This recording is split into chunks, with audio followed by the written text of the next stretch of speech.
Petrol 12 रुपए सस्ता हुआ है। कौम को खुशखबरी मिली है, कहते हैं और सस्ता करेंगे। तो सीमेंट भी 25% गिर गया, टेक्सटाइल 25% गिर गई। नहीं, प्रॉब्लम ही डॉलर्स का है। ने भी पेट्रो डॉलर को चैलेंज किया ना, उसको निशाने इबरत बनाया गया। आप वो तो इंडिया ने भी 18 मुल्कों में रुपए में ट्रेड शुरू कर दिया, डॉलर से जान छुड़ा रहे हैं वो। ईरान पाकिस्तान गैस पाइपलाइन जो अरसा इतराज से हम बूढ़े हो गए सुनते सुनते, वो नहीं कर रहे। अमेरिका से इतना खाइफ कह लें कि इतना दबे हुए थे कि हम तैयारी ही नहीं। एहसन मलिक साहब, अमेरिका रह गया इशू पाकिस्तान वर्ल्ड इकोनॉमी में, अब वो तो खुद डिफॉल्ट कर रहा है। आज हम रियल स्टेट पे बात नहीं कर रहे। नहीं, रियल एस्टेट की बात नहीं। हमारे डॉलर का इशू सेल्फ क्रिएटेड है, जो अपेरेंटली नजर आता है आपको इलेक्शन करवाने हैं और आपको लोगों को रिलीफ देना है, और ये उसका पहला स्टेप है कि आप पेट्रोल, इलेक्ट्रिसिटी और चीजों में रिलीफ दें। मतलब पब्लिक को यहाँ से गले से पकड़ने वाली बात हो रही है कि हमने अमेरिका की गोद में बैठना है या चाइना की। चाइना तो कहता है मेरे पास आके बैठो। अस्सलाम वालेकुम। प्रोग्राम पॉलिटिकल इकोनॉमी के साथ मैं हूं मुजम्मिल सरवती। वैसे तो ये प्रोग्राम एहसन मलिक साहब होस्ट करते हैं, आज हमने उनसे ये मेज़बानी का हक भी छीन लिया है और मैं आज ये प्रोग्राम होस्ट करूंगा क्योंकि हम एहसन मलिक को भी सुनना चाहते हैं। मेरे साथ महताब आदर साहब हैं, इरशाद अंसारी साहब हैं और एहसन मलिक साहब हैं।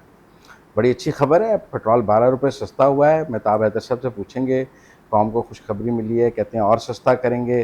तो ये तो आम आदमी के लिए तो अच्छी खबर है।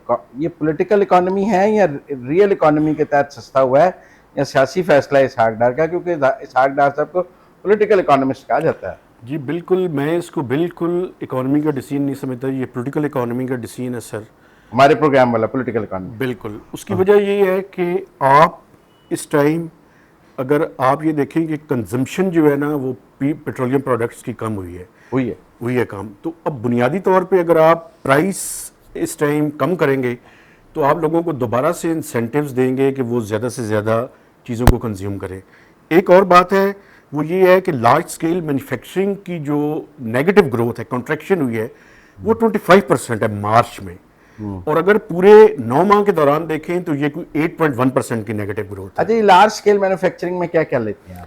लार्ज स्केल मैन्युफैक्चरिंग में जो टेक्सटाइल मिलें तो नहीं आती ना? टेक्सटाइल मिलें भी इसके अंदर आती हैं, बड़ी cement factories, fertiliser plants, tobacco, ठीक ये है। सारे के सारे जो बड़े सेक्टर्स हैं। आपका मतलब है सीमेंट भी 25% गिर गया, यानी टेक्सटाइल 25% गिर गई। नहीं, एवरेज फर्टिलाइजर 25, ये एवरेज है। हाँ एवरेज। कुछ सेक्टर्स में अगर आप जाएंगे तो कुछ सेक्टर्स की ग्रोथ जो है वो ज्यादा नेगेटिव होगी। वो आपको स्पेसिफिक वो सेक्टर्स पर देखने पड़ेंगे। ठीक है, आपने अब बुनियादी मसला ये है कि ये इकोनॉमिक एक्टिविटी को तो थोड़ा सा करेगा, लेकिन इस टाइम मसला मुल्क का ये है कि हमारे पास डॉलर्स नहीं है सर।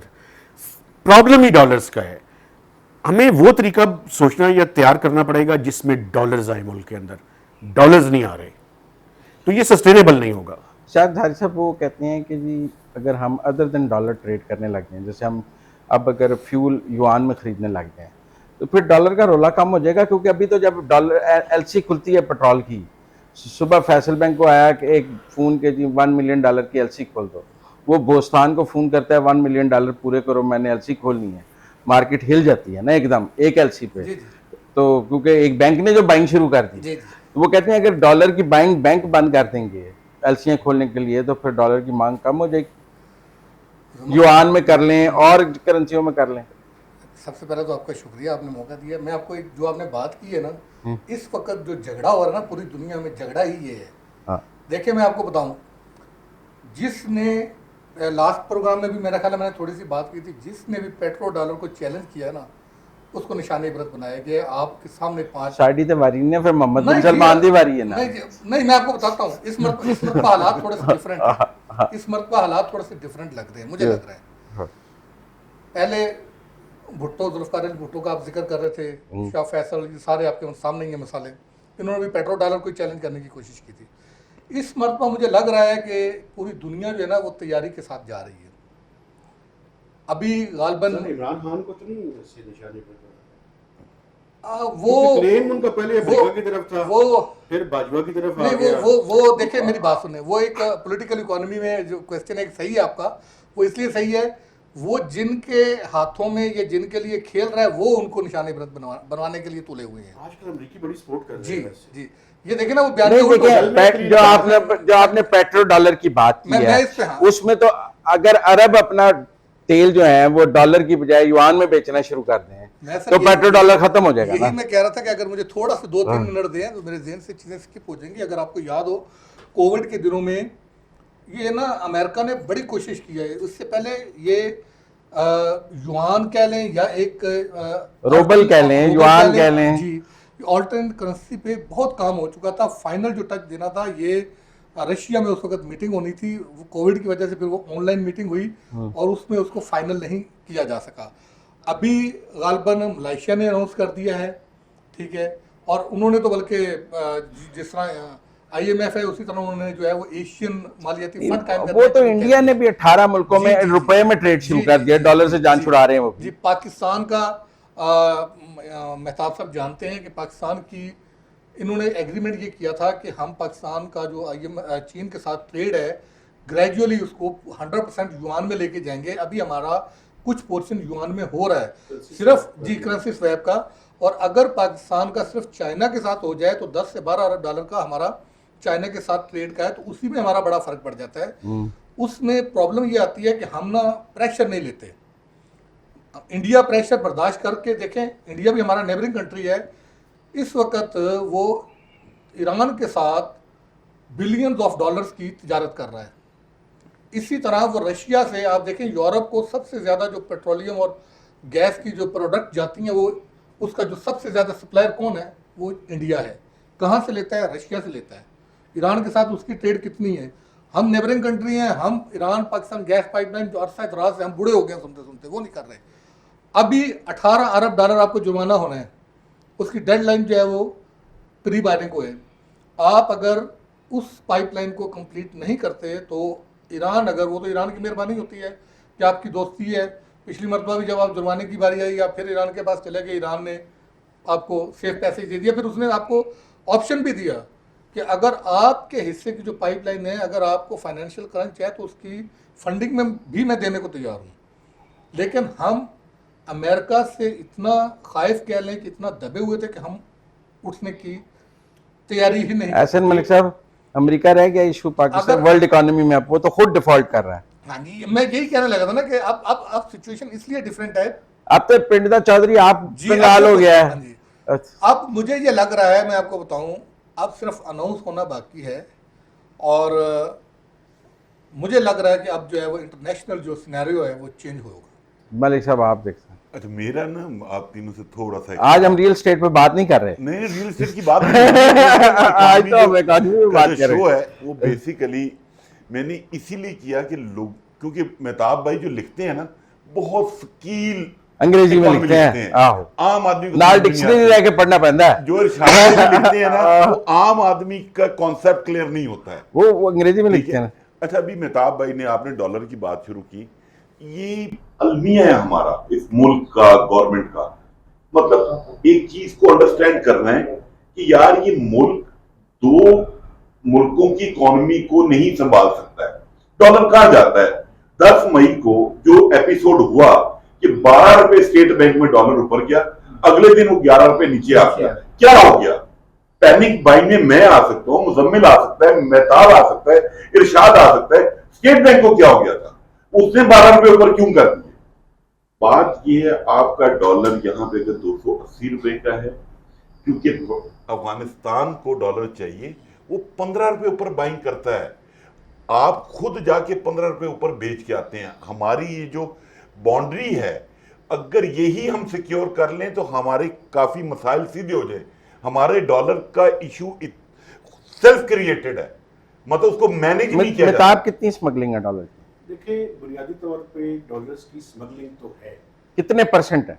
बहुत कम है। मतलब आप कहते हैं हम साल का $1 बिलियन एक्सपोर्ट कर देते हैं अफगानिस्तान? तकरीबन आप यानी जो एस्टिमेट्स हैं, जो कंफर्म्ड एस्टिमेट्स हैं, वो $1-2 बिलियन से ज़्यादा नहीं होगी। मसला सर ये है, हमारी जो मुल्क की मिलिट्री और सिविल ब्यूरोक्रेसी है। तो 2 बिलियन तो इतनी बड़ी रकम डॉलर इतने ज्यादा नहीं है कि हम उस पर कोलैप्स करते नहीं हैं। सर, ये वैसे मैं आपको एक बताऊं, मैं डिफर करूंगा थोड़ा सा इनसे। हाँ। मेरे से मेहताब साहब से, मैं मेहताब साहब से नहीं, मेहताब साहब, अगर $2 बिलियन ही स्मगल होता नहीं, है सर। तो मेरे नजदीक कोई ज्यादा पैसे नहीं है। तो कुछ मैं आपको 32 बिलियन डॉलर की तो रेमिटेंस है हमारी। मैं आपको बताता हूं कि जो हमने जब इसने FPR ने थोड़ी सी एक एक्सरसाइज शुरू की थी ना, उस वक्त उनकी रिपोर्ट बनती थी। मैं सिर्फ जो मुझे उस वक्त की थोड़ी सी रिपोर्ट मिली थी, क्योंकि 100% तो हमें नहीं डेटा मिला था, उसकी बुनियाद पे मैं आपको बता रहा हूँ। वो कुछ अरसे की थी। उस कुछ अरसे में जो डॉलर की जो स्मगलिंग थी जो इन्होंने पकड़ी थी, वो पर मंथ के हिसाब से जो है वो बिलियंस में थी, बिलियंस रुपीस डॉलर्स में। हाँ सर जी, जी बताओ। उसमें देखे मैं आपको है? बताऊं, 2 खेप ऐसी पकड़ी गई थी। अब इसके फेयर स्टैटिस्टिक्स नहीं आ सकते, मैं आपको फेयर स्टैटिस्टिक्स नहीं आ फेयर सकते नहीं आ सकते, फेयर क्योंकि सबका आइडिया है। लेकिन आइडिया आइडिया है। देखिए देखिए, इसमें दो- सबसे बड़ा स्टेक होल्डर जो है जी 2-3 लोग हैं। कौन है? बॉर्डर्स पे मिलिट्री एफसी सीधी सीधी है। अगर ये वो कहते हैं कोर कमांडर कोयटा इंपॉर्टेंट है इसलिए कि 2 बॉर्डर लगते हैं। ठीक है सर, अगर बुनियादी तौर पे आपने ये सारी चीजें बिलियंस ऑफ डॉलर इस मुल्क से वहां जा रहा है स्मगल होके, मैं बताता हूँ तरीका क्या है। तरीका ये है कि हम मंगवाते हैं कोल। अब जो रिसेंट फिनोमेना है मैं उसकी बात अफगानिस्तान से से वो आता है रुपयों में, वो रुपयों के बदले यहाँ से डॉलर्स खरीदते हैं और यहाँ से लेकर चले जाते हैं। एक वैसे मेरी और इरशाद अंसारी साहब की एक जिम्मेदारी है कि एक जो SAPM है ऑन रेवेन्यूज, तारिक बाजवा साहब, तारिक पाशा बेस बदलकर पेशावर में 4-5 दिन रहे और उन्होंने एक रिपोर्ट तैयार की। अच्छा, वो रिपोर्ट उन्होंने अपने दराज के अंदर छुपा के रखी हुई है। पब्लिक हम किसी तरह से उस रिपोर्ट को चोरी करवाएं वहां से।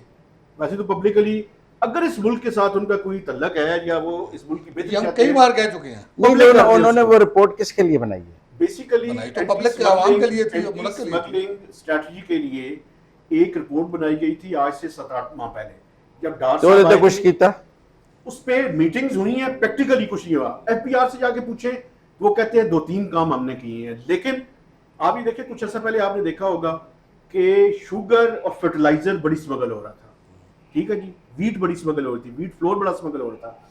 FBR ने कुछ चीज़ें चेंज की हैं, अभी वो फिनोमेना थोड़ा सा कम हुआ है, लेकिन बिलियंस ऑफ डॉलर की इस बात से मैं इत्तेफाक नहीं करता। लेकिन एक बात मैं करके आपसे इजाज़त चाहूँगा, इस टाइम चाइना और अमेरिका के दरमियान ट्रेड वॉर है।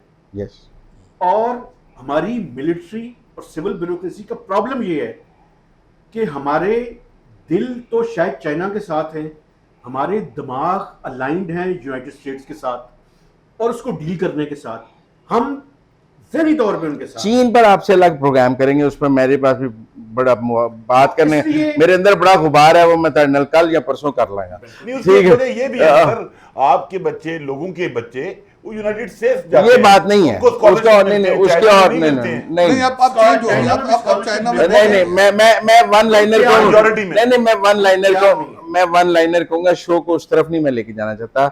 वो ये है कि जो पहला चौधरी है ना अमेरिका, वो ग्रांट देता है, और ए जेड़ा चौधरी है ना ग्रांट नहीं देता, ए कर्जा देता है और फिर उत्ते सूद भी पूरा लेता है, ठीक है ना। तो हनी ट्रैप है ਇਹਦਾ कर्जा, जेड़ा चौधरी जेड़ा ना इमदाद ज़कात खरात देता ना, वो ज्यादा चंगा, ਉਹਦਾ ਕੋਈ जवाब दे नहीं होंगे, ठीक है ना।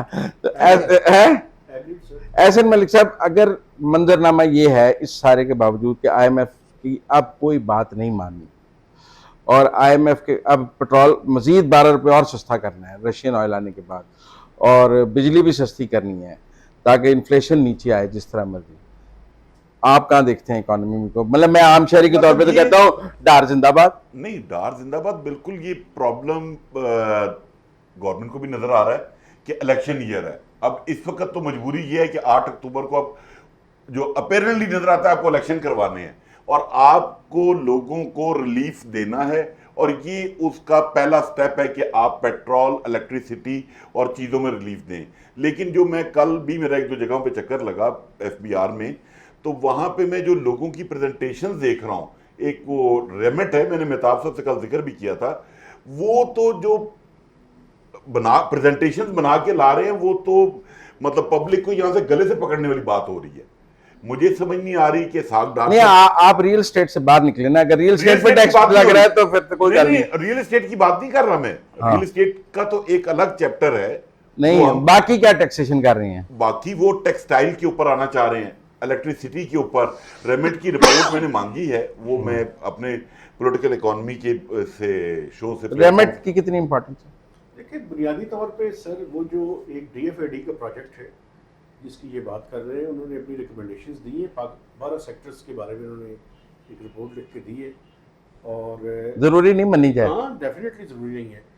असल में जो मसला है ना, ये जो पॉलिटिकल इकोनॉमी का सवाल है, लोग तो इससे खुश हैं, लेकिन मैं आपको बताऊं ये जिस बात पे चल रहे हैं ना सर, अगले 6 माह में फिर पाकिस्तान डिफॉल्ट कर। मैं आपको एक छोटी सी बात इलेक्शन तो बात, मैं आपको एक बात मतलब ताड़ा ख्याल है कि अगर पेट्रोल बिजली सब कुछ सस्ता करेंगे तो दिसंबर ही डिफॉल्ट कर जाएंगे। मैं समझता हूँ कि अगले साल के दौरान मैं टाइम नहीं दे सकता। 25 बिलियन डॉलर्स की डेट की रिक्वायरमेंट है जो आपने रीपे करना है। इसमें पर वो कहते हैं 60% चाइना का है और रोल ओवर करी जा रहे हैं। सर मेरी बात सुने, वो आपका कमर्शियल लोन नहीं रोल ओवर कर रहे हैं, वो डिपॉजिट रोल ओवर कर रहे हैं। नहीं वो जो हम किस्त दे रहे हैं उसको रोल ओवर कर रहे हैं। सर नहीं, बात समझे ना, दो मुख्य बातें ना। एक है सेफ डिपॉजिट्स, वो रोल ओवर हो जाते हैं। जो कमर्शियल लोन है पहले हम वापस करते हैं फिर वो देते हैं, और इसके दरमियान गैप आएगा। अभी जून में हमने 1.3 बिलियन डॉलर्स वापस करने हैं उनको। वो रोल ओवर नहीं होंगे, वो हम वापस करेंगे अगस्त में वापस आ जाएंगे। अगस्त में वापस। अच्छा, इसमें मैं थोड़ा सा ये बता रहा हूँ कि अभी जो इन्होंने 12 रुपए कम किए हैं ना, कि देखें पार्शली तो मैं मेहताब साहब की बात से एग्री करता हूँ, लेकिन 100% इसलिए नहीं कर रहा कि जो अभी तक IMF की आपने जो कंडीशंस है ना वो ब्रीच नहीं की। 52 रुपए टैक्स वाली, 50 रुपए टैक्स वाली ब्रीच नहीं। लेकिन आप वो कह रहे हैं कि आपने रिफाइनरीज का कट लगाया, वो लॉस में चली गई, मार्जिन कट किया। नहीं सर, बहुत ज्यादा नहीं है वो जो नहीं सर, वो कहते हैं लॉस से चले जाएंगे। नहीं लॉस, वो सर एक ये तो हमारा, हम भी बूढ़े हो गए हैं कि बिजनेसमैन, हमें ये भी बिजनेसमैन बैठे हैं ना, मुनाफे घाटा पै गया, मुनाफे में घाटा। अच्छा, बात ये है कि अभी तक हमने IMF की कोई कंडीशन ब्रीच नहीं की। अगर आप कल की प्रेस कॉन्फ्रेंस मुसद्दक मलिक की सुन लें, उसमें भी उन्होंने जो सस्ते पेट्रोल की जो स्कीम थी जो इन्होंने IMF से मशावरत किए बगैर लॉन्च कर दी थी, अनाउंस कर दी थी, तो उसको उन्होंने होल्ड कर दिया है। और इसी तरह जो बाकी चीज़ें हैं वो भी उन्होंने अभी उस तरह से पॉलिटिकली, जिसको हम कहते हैं ना डिसीजन लेना के इलेक्शन को मद्देनजर रखते हुए, अभी तक उन्होंने कोई ऐसा काम नहीं किया कि जिससे कि IMF के जो वो तो आप ये कह रहे हैं कि अगर वो रशिया से सस्ता तेल लाएंगे तो 50 रुपए टैक्स लेकर बाकी जो सस्ता है वो पास ऑन कर देंगे। एक्चुअली यही है। देखिए 30% कम है ना, 80-90 रुपए घाटा देगा। देखिए जरूरी बात है ना, जी मुझे ये बताएं, ये जो रशिया से तेल आ रहा है, ये ओवरऑल जो ऑयल इंपोर्ट करते हैं उसका कितना हिस्सा है? बहुत नॉमिनल है। वो कहता है पायलट प्रोजेक्ट है, बढ़ जाएगा। सर अभी बात करें ना, अभी 12 रुपए कैसे कम करेंगे उसको सामने रखते हुए? उतना बड़ा पोर्शन ही नहीं आ रहा, आप कैसे कम करेंगे? देखिए मसला ये है, आप पॉलिटिक्स करें लेकिन उसके नतीजे में पाकिस्तान की इकोनॉमी से खिलवाड़ ना करें। हाँ, ये सर ये खिलवाड़ कर रहे हैं, ये एग्री इनसे मैं करता हूँ। लेकिन बात ये है कि जो अभी जो इन्होंने क्वेश्चन दिया था ना, जो इंटरनेशनल मार्केट में प्राइस कम हुई और फिर जो डॉलर का हमारे यहाँ अचानक से कह लें या जो भी कह लें, जो भी फिनोमेना था कि थोड़ा सा जो डॉलर का जो प्राइस नीचे आई थी उसकी वजह से दिया था। अब अगर आप कह रहे हैं ना 12 रुपए की वर्किंग, मैं आपको ये अभी बता रहा हूँ कि अगर इंटरनेशनल मार्केट में प्राइस नीचे ना आई मजीद, जिसका कि तवक्को की जा रही थी, और रशिया का जो ऑयल है ना वो इस प्राइस कम करने में इतना ज़्यादा उसका इम्पैक्ट अभी नहीं होगा, आगे जाके हो सकता है, अभी नहीं होगा। दो ही सूरतें हैं, अगर डॉलर मजीद नीचे आ जाता है, ठीक है, और प्लस आपकी इंटरनेशनल मार्केट में प्राइस जो है वो नीचे आ जाती है, तो फिर आपका क्वेश्चन बचता है तो ये प्राइस नीचे करेंगे। अगर इससे हटके प्राइस ये नीचे करते हैं, लेवी जो आपने एग्रीड की हुई है उसको अगर आप रिड्यूस करते हैं, देन मेहताब साहब की बात ठीक है, फिर आपके पास कोई ऑप्शन नहीं बचेगा। या आप खुल के आएंगे कि आप IMF को बिल्कुल खुदा हाफिज कहेंगे और फिर 100% अमेरिका चाइना आपको सपोर्ट करेगा। अदरवाइज अगर आप IMF के साथ चलना चाहेंगे तो under the umbrella of IMF आप नहीं चल सकते, आप डिफॉल्ट कर जाएंगे। अगर आपने IMF के प्रोग्राम को बिट्रे किया और ये फाइनल डिसीजन ना लिया कि हमने अब अमेरिकन और IMF कॉरिडोर की तरफ देखना नहीं है, अब हमने सिर्फ चाइना की तरफ जाना है। तो इरशाद भाई यही तो प्रॉब्लम है, हम डिसाइड ही नहीं कर पाते कि हमने अमेरिका की गोद में बैठना है या चाइना की। चाइना तो कहता है मेरे पास आके बैठो। हमारे हुक्मरानों को प्रॉब्लम यह है वो दूसरी साइड पे भी अपने आप को लिंक रखना चाहते हैं। आपको एक दफ़ा ये डिवीजन डालनी पड़ेगी। अगर आपने IMF को खैरबाद कहना है तो आपको चाइना के पास जाना है, चाइना से एक हार्मनी क्रिएट करनी है, तो ये सब चीज़ें बेहतर होंगी। अब मेरे ख्याल में ये है कि लास्ट 1 मिनट बजट में आप भी क्या देख रहे हैं पब्लिक के लिए, आम पब्लिक के लिए? सर जी मैं बजट पे आने से पहले ये जो IMF का इशू है इस पे क्योंकि इसमें दिल की बड़ा करीब है। देखिए बजट पे अगला प्रोग्राम करते हैं कल करेंगे। बजट पे मैं एक आधे मिनट में वो भी बात करता हूँ। बुनियादी तौर पे IMF के इशू पे अगर इन्होंने पेट्रोल की प्राइस मजीद कम करनी है तो वो इसी सूरत में मुमकिन है। जो डार साहब का जो काम है वो उन्होंने दोबारा से शुरू कर दिया है। अभी आप ये देखें कि IMF से डेविएशन की वजह ये ड्यूल एक्सचेंज रेट आपको नजर आएगा। दो एक्सचेंज रेट होंगे, एक इंटरबैंक रेट होगा, एक ओपन मार्केट, जैसे कुछ अर्सा पहले था IMF के आने से पहले था। अभी आपको मूवमेंट होती हुई नजर आएगी, उन दोनों के दरमियान फर्क होता हुआ नजर आएगा। और अगर 1 जून तक IMF का प्रोग्राम नहीं होता तो IMF का ये प्रोग्राम खत्म नहीं हो सकेगा। फिर यही ऑप्शन है कि हम 10वें पे जाएं, 10वें रिव्यू पे, जो कि डार साहब किसी सूरत में नहीं जाना चाहिए। बजट पे सर, बजट पे मसला ये है कि आपके पास वसाइल कम हैं और आपने जो अखराजात है वो ज्यादा है। अब बैलेंसिंग एक्ट करना पड़ेगा, कुछ पब्लिक को खुश करने की चीजें भी होंगी, लेकिन मैं डार साहब की मेंटालिटी को जानता हूँ। वो बड़े बड़े सेक्टर्स के ऊपर जो लफ्टी प्रॉफिट जिन्होंने कमाए हैं उनके ऊपर टैक्स लगाएंगे, जिसमें रियल एस्टेट में शामिल है। मैं इसमें दो चीज़ें कहूँगा। एक तो जो आप कह रहे थे ना कि हमें डिवीजन को वाजे करना पड़ेगा, मुझे ये लग रहा है कि जो पिछले कुछ अरसे से जो मूवमेंट हो रही है, अभी ईरान के जो प्रेसिडेंट के साथ भी जो गुफ्तगू हुई है, तो अब पाकिस्तान भी अमेरिका को ये और IMF को ये वाजे पैगाम दे रहा है कि आप हमें दीवार से लगा रहे हैं, फिर एनफ इज़ एनफ। हम तो चाह रहे थे कि भाईचारा रहे, हम तो चाह रहे थे कि वो पंजाबी में कहते हैं कि थोड़ी जी गट लगी रहे, लेकिन आप हमें धकेल रहे हैं, तो फिर हम मजबूर होंगे कि हम इस कॉरिडोर में जाएं। मुझे तो ये लग रहा है कि हमने उनको मैसेज दिया और ये नर्व्स की गेम होगी, और उस नर्व्स की गेम में अगर अमेरिका रोल प्ले कर देता है तो IMF का प्रोग्राम वापस ट्रैक पे आ सकता है। जैसे कल भी इसहाक डार ने 3 मीटिंग्स की हैं, FPCCI के साथ भी की है, आप्टमा के साथ भी किया, और एक मीटिंग ये रेमेट के साथ भी जी, की है। तीनों मीटिंग्स में उन्होंने ये कहा है। फिर उन्होंने इस चीज़ को दोहराया है कि हमने पहले प्रोग्राम मुकम्मल किया था, ये प्रोग्राम भी हम मुकम्मल करेंगे। तो लिहाजा मुझे ये लग रहा है कि अभी भी गवर्नमेंट ने किसी जगह पे कॉर्नर में कोई उम्मीद रखी हुई है कि शायद कोई, जैसे मैं शादी की मतलब मैं आपको बताऊं, मुझे ऐसा लगता है कि हमारे कई ब्यूरोक्रेट्स होते हैं ना, उन्होंने आपका काम ना भी करना हो तो वो ना नहीं करते, कहते हैं कर रहे हैं। हर मुलाकात में कहते हैं कर रहे हैं। डार साहब ये नहीं कहेंगे कि हमने IMF को इससे प्रोग्राम नहीं करना।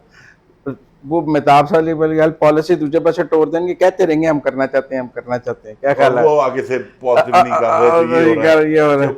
इस तरह चला everything is in pipeline, but pipeline is block. असल में प्रोग्राम खत्म हो रहा है 30 जून 2023। 30 जून 2023। अभी पर बजट तो 8 को है ना जी, 9 जून नहीं हुआ, 9 जून 10वां और 11वां अभी रहता है। तो 6 महीनों में 9वां रिव्यू कंप्लीट नहीं हो हुआ। सकता। 1 महीने में सारा कुछ हो जाएगा, या तो टाइम पीरियड एक्सटेंड किया जाएगा या ये प्रोग्राम खत्म। Thank you. चलें जी, आज का प्रोग्राम यहाँ ख़त्म करते हैं। एहसन मलिक साहब, मैंने आपके इससे की आज मेज़बानी की है, अगले प्रोग्राम में आप खुद मेज़बानी कीजिएगा। इरशाद साहब आपका, मेहताब भाई आपका बहुत शुक्रिया। मैंने कुछ सियासी अंदाज में प्रोग्राम किया, इकॉनमी का फिर कर लीजिएगा। आज पॉलिटिकल इकॉनमी रहा। बहुत शुक्रिया। Thank you. Thank you.